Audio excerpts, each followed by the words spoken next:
शहराच्या मध्यवस्तीत असलेल्या जुन्या कॉटन मार्केटमध्ये सायंकाळी 7:30च्या सुमारास अचानक आग लागली. शॉर्ट सर्किटमुळे ही आग लागल्याचे प्राथमिक कारण समोर आले आहे. स्थानिक दुकानदारांच्या लक्षात येताच तात्काळ अग्निशमक दलाला माहिती देण्यात आली. 2 बंब आणि 2 पथकांच्या मदतीने अग्निशमक दलाने आग आटोक्यात आणली आहे. या आगीत 3 दुकाने पूर्णपणे जळून खाक झाली असून लाखो रुपयांचे नुकसान झाल्याचा अंदाज व्यापाऱ्यांनी व्यक्त केला आहे. सुदैवाने कोणतीही जीवितहानी झालेली नाही. काय सांगाल सर, कशी काय आग लागलेली आहे दुकानाला? आग कशी लागली हे तर अजून माहीत नाही. मी आता निवडणुकीच्या याच्यात असल्यामुळं मला मार्केटमधून अडत्यांचे आणि काही व्यापाऱ्यांचे फोन आले मार्केटमध्ये आग लागली म्हणून. त्या संदर्भात मी फायर ब्रिगेडला फोन करून सांगितलं. त्यांनी तात्काळ गाडी पाठवून त्या आग विझवली.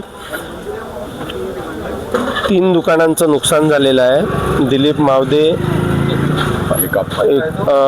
पत्रे, त्याच्यानंतर बनकर, या 3 दुकानांचं आता आग लागली. कशामुळे लागली याचा आम्ही तपास करू. शॉर्ट सर्किटमुळे लागली असा अंदाज आहे. त्या दुकानांचं काय नुकसान झालं, काय झालं, त्यात शेतकऱ्यांचा माल होता, व्यापाऱ्यांचा माल होता. त्या मालाबद्दल आम्ही संपूर्ण माहिती घेऊन प्रशासनासमोर बाजार समितीच्या मार्फत मांडू. किती नुकसान झालेलं काही सांगू शकता? अजूनपर्यंत काहीच अंदाज घेतला नाही. तुम्हीच पाहताय आता जस्ट फायर ब्रिगेडच्या अग्निशामक दलाने आपलं काम केलं आहे. आग विझवलेली आहे. आता नुकसानाचा अंदाज वगैरे ते आमचे अधिकारी, बाजार समितीचे अधिकारी येऊन घेतील.